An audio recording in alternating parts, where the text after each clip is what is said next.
Thank you, everybody, for coming to the Aaron Torres Podcast YouTube page. If you could do me a quick favor, see that little subscribe button at the bottom of your screen? Go ahead, click that subscribe button.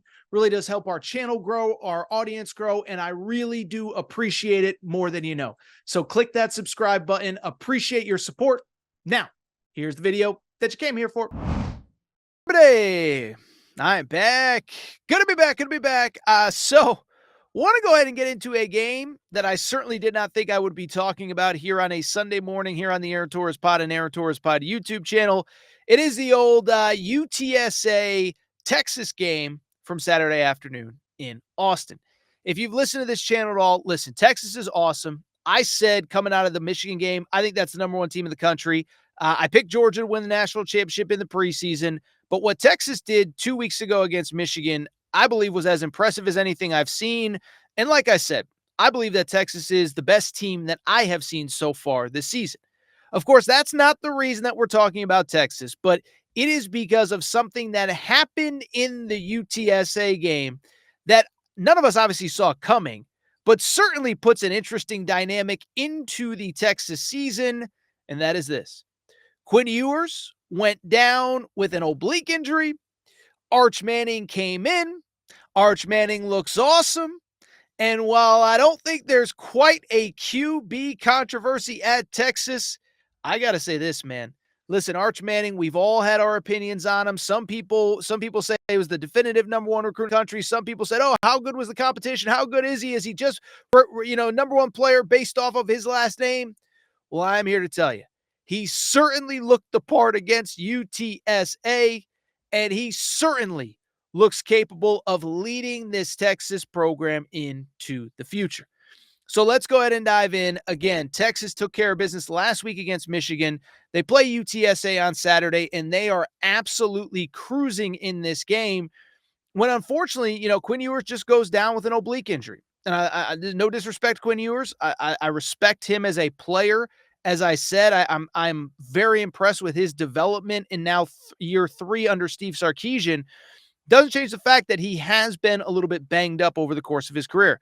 2 years ago, gets hurt against Alabama. Last year, gets hurt against Houston. I believe he only missed one game. Well, he goes down in this one with an oblique injury. By the time the game is done, he has come out in sweats. He does not play the second half of the game or the back half of the game. But it does not matter because Arch Manning not only came in, Arch Manning looked freaking awesome.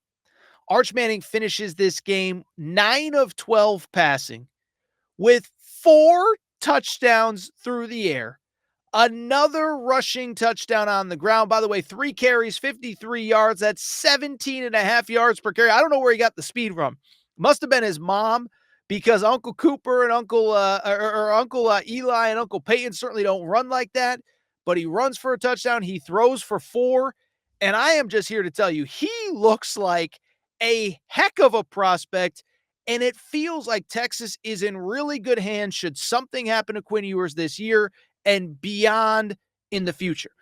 And so I want to talk about this because, first of all, let me say this. I do not believe, as of right now, this second, there is a quote-unquote quarterback controversy at Texas. I don't know if other people are saying it, but let's go ahead and get out in front of that because that is not, as far as I'm concerned, an issue at all. The bottom line is, as far as, the way that I see it, I just think, listen, you never want to see your quarterback go down with an injury. You certainly do want to see your backup step up in the manner that Arch did. But again, Quinn Ewers, this is his 3rd year in the program. This is his 4th year as a college player. He looked awesome, by the way. It is worth noting. I mentioned it the other day after the Texas game. Looks so awesome, so confident, so poised, so under control in that Texas game, or in the Michigan game, excuse me, that, listen, I think he's got to be your quarterback. I think you're comfortable with him. You rock with him. He's a former 5-star. Some believe he's a first-round pick in the NFL draft. A lot of people believe he's a first-round pick in the NFL draft. And obviously, it goes without saying, right? Hasn't done anything to lose the job, even though, obviously, Arch looked phenomenal. But I do think there are a couple things, even though Quinn Ewers will be the starter when he's healthy, I think there's a couple things that are worth noting. One, believe it or not, this is going to shock you. I am not a doctor, okay?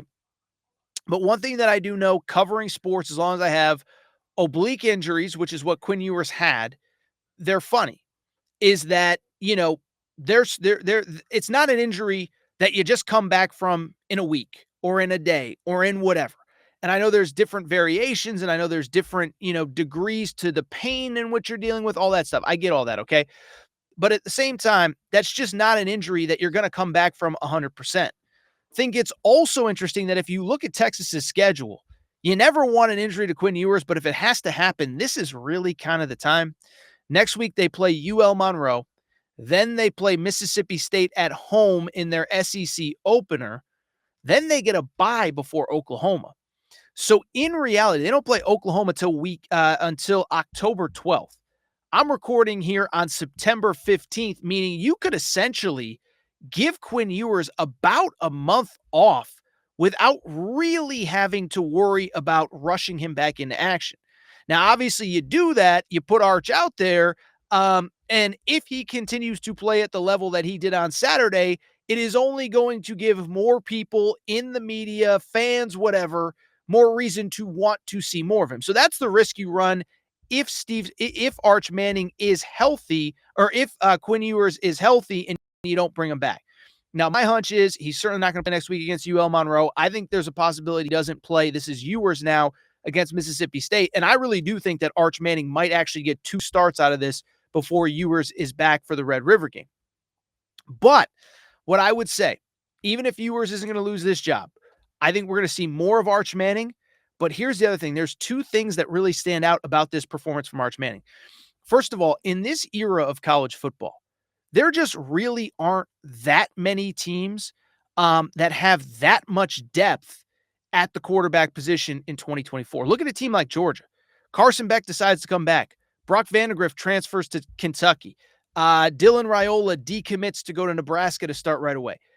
If Carson Beck gets hurt, there's not a lot of great options behind him. I know Gunnar Stockton's there. I get all that. But I would be a little bit worried if I was a Georgia fan and Carson Beck gets hurt. You go down the list, Jalen Milroe at Alabama. He's great. I get the idea, by the way, that, that you have Ty Simpson, but do you really trust Ty Simpson? I think, first of all, it's important is that in this 12-team playoff era, you're going to be playing 16 games minimum, maybe 17 games if you don't win the SEC championship. And so the idea that you're never going to have to call on Arch Manning again, you hope that you wouldn't have to, but the assumption is you probably are going to have to, if we're being completely honest. And so because of it, the fact that you have this guy as a backup, the fact that you have this guy potentially with a start or 2 under his belt if Quinn Ewers comes back healthy, I just don't think you can put a price on that. Because when you're talking about 4 to 5 potential postseason games, depending on if you make an SEC championship or not, that's a lot of reps and a lot of snaps against good teams, and you're probably going to need a backup quarterback at some point. So you have that.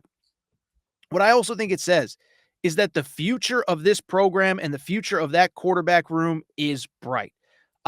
Again, everybody had their opinions on Arch coming out of high school. Nobody knew exactly what to expect, but the bottom line is this dude looks the part. Looks the part of a 5-star quarterback, looks the part of a 5-star prospect, but also looks the part of a dude that can step in at Texas. As we know, they have the resources to compete with anybody in college football anywhere. He's going to have plenty of talent around him, and I think he's just going to take this torch from Quinn Ewers. And so in a best-case scenario, Quinn Ewers comes back. He's at 100%. You don't have to worry at all about him with an injury for the rest of the year. But we also know Ewers is going pro after this year. And I only bring it up to very simply say is that now, if Quinn Ewers does go pro, this program is in good hands beyond 2024 into 2025, maybe 2026, who even knows. So credit to Texas. You get the win. Nobody was wishing for injury. But if Quinn Ewers has to go down, you have a heck of a backup. We now know that Arch Manning can play. And biasly, I can't wait to see him again. Fun day for Arch Manning. It'll be fascinating to see if he officially gets the start, but I am fired up to see Arch Manning and to just kind of see how this all develops for the Texas Longhorns. If you enjoyed this video, do me a quick favor. Make sure to subscribe to the Aaron Torres Pod YouTube channel. By the way, I'm doing this in a back room. We'll be back in studio on Sunday night, 7 p.m. Eastern. We'll do our full reaction show to week 3. 7 p.m. Eastern. Appreciate everybody's support. Make sure to subscribe.